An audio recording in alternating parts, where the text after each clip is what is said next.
By the time the 60s and 70s roll around, the explosion of great Australian movies where it was well known. There was action movies, there was dramas, romance. But this, I think, one of the most important movies filmed in Australia, and it doesn't get the recognition it deserves because it's that good and that timely. It's called On the Beach, based on the book of the same name. This American apocalyptic science fiction drama film starred Gregory Peck, Ava Gardner, Fred Astaire, and Anthony Perkins. Produced and directed by Stanley Kramer. It is based on Neville Shute's 57 novel of the same title, depicting the aftermath of a nuclear war. Unlike the novel, no one is assigned blame for starting the war, which attributes global annihilation to fear, compounded by accident or misjudgment. The film, although quite accurate, received mixed reviews from critics. In 1964, 5 years after 59, World War III has devastated the Northern Hemisphere, killing all humans there. Air currents are slowly carrying the fallout to the Southern Hemisphere, where Melbourne will be the last major city on Earth to perish. Now, in this one, the American nuclear submarine USS Sawfish, commanded by Captain Dwight Towers, played by Lancaster, arrives in Melbourne and is placed under Royal Australian Navy Command. Peter Holmes, a young Australian naval officer with a wife and an infant child, is assigned to be Towers' liaison. Holmes invites Towers to his home for a party, where Towers meets Julian Osborne, a depressive nuclear scientist who helped build the bombs, and Moira Davidson, a lonely alcoholic with whom Towers develops a tentative attraction, basically because he's still mourning the death of his wife by the bomb.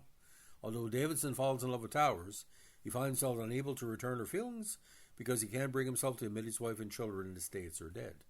Now, a new scientific hypothesis suggests that radiation levels in the Northern Hemisphere might have fallen faster than anticipated, suggesting radiation may disperse before reaching the Southern Hemisphere, or at least leave Antarctica habitable.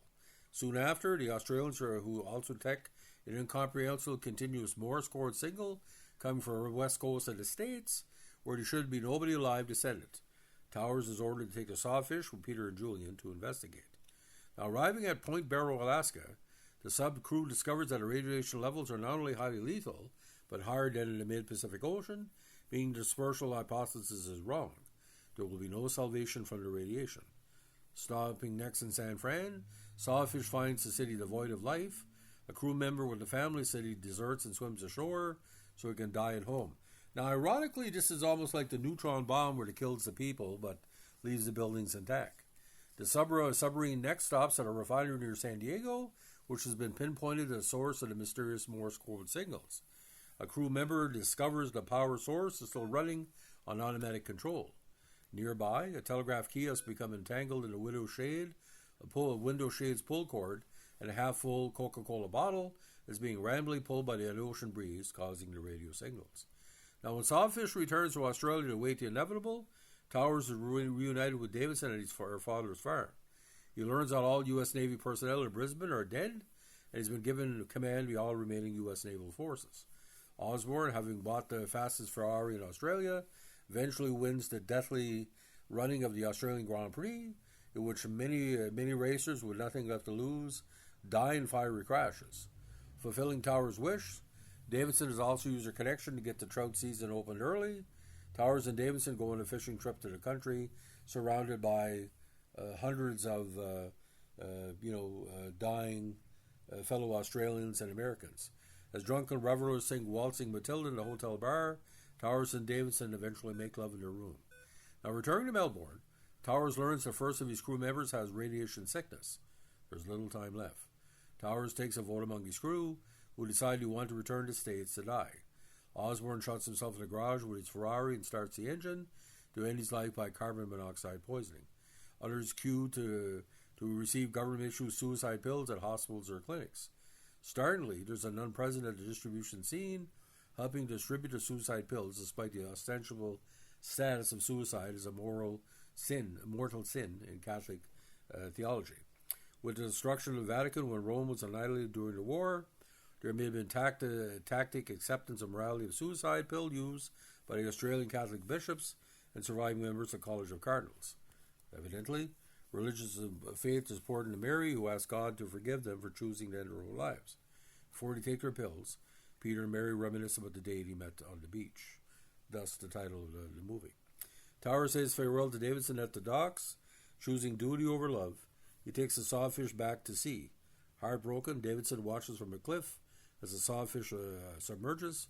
It is implied that Towers and Davidson end their lives shortly afterwards, separately on a hilltop and at sea, although their deaths are not depicted on screen.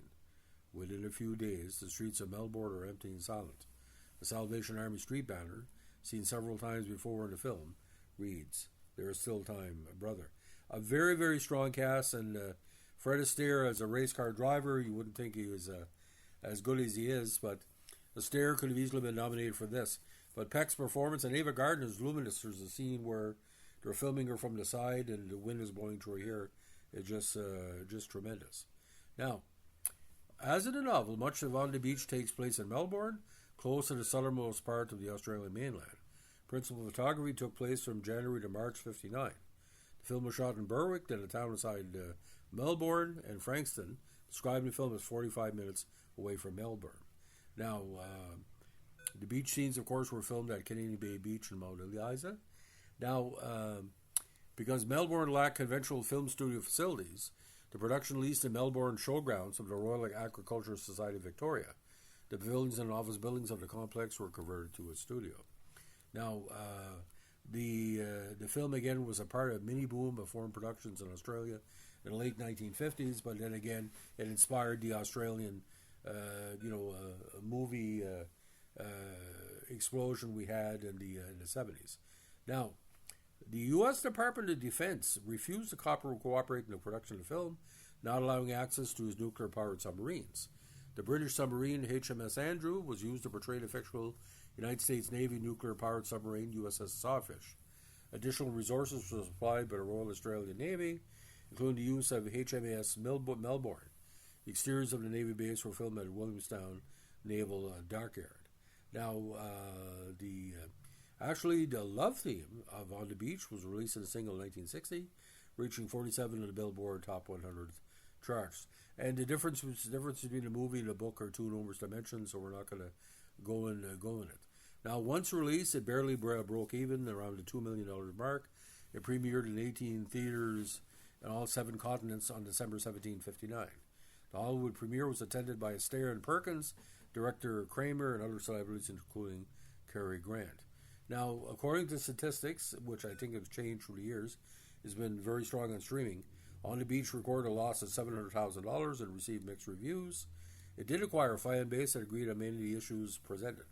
Bosley Crowther, in his contemporary review in the New York Times, saw the film as delivering a powerful message. He said, Kramer's assistants have most forcibly emphasized this point. Life is beautiful, a treasure, and a man should do all he can to save it all from annihilation. Now, on Rotten Tomatoes, the film holds a 78% approval rating based on 22 reviews, which average rating of 6.5. Now, the Academy Awards nominations: Best Film Editing and Best Scoring, or Best Score. At the Golden Globes, numerous nominations, and Ernest Gold Score won for original score. Nominated for Best Motion Picture Drama, Supporting Actor Fred Astaire, Best Director Stanley Kramer, and unique category, Best Film Promoting International Understanding.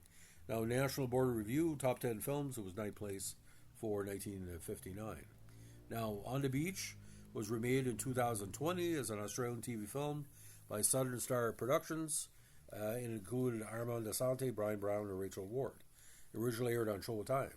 The remake of the 59 film was also based on the 57 novel by Schutt, but updates the setting of the story to the then film's then future of 2005.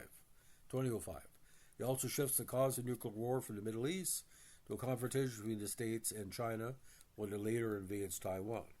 The updated narrative all places the crew on the fictional LA-class USS Charleston submarine, and also changing the final actions of Towers. Now, the 2013 documentary Fallout by Melbourne filmmaker Lawrence Johnson explores Schutt's life and Kramer's making of On the Beach, with reviews of Schutt's daughter, Kramer's wife Karen, and Don Anderson, one of the film's surviving cast members. Now, the movie itself, ladies and gentlemen, just like at the time, it's a very, very cerebral movie, and it's very, very scary in its simplicity. But to see Fred Astaire describe what nuclear weapons can do. Fred Astaire was a very underrated actor, great dancer, of course, but he really shines in this performance. And for that, I think it's the best part. He's the best part of the film.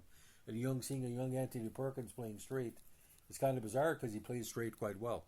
So, ladies and gentlemen, if you like what we're doing here with our screenshots, movie podcasts, or essays, let us know with a like, comment, subscribe, or share. If you haven't seen the movie, please do so with 2 boxes of hankies. It's like fail safe. It's a pretty rough watch. Thanks for listening. Bye.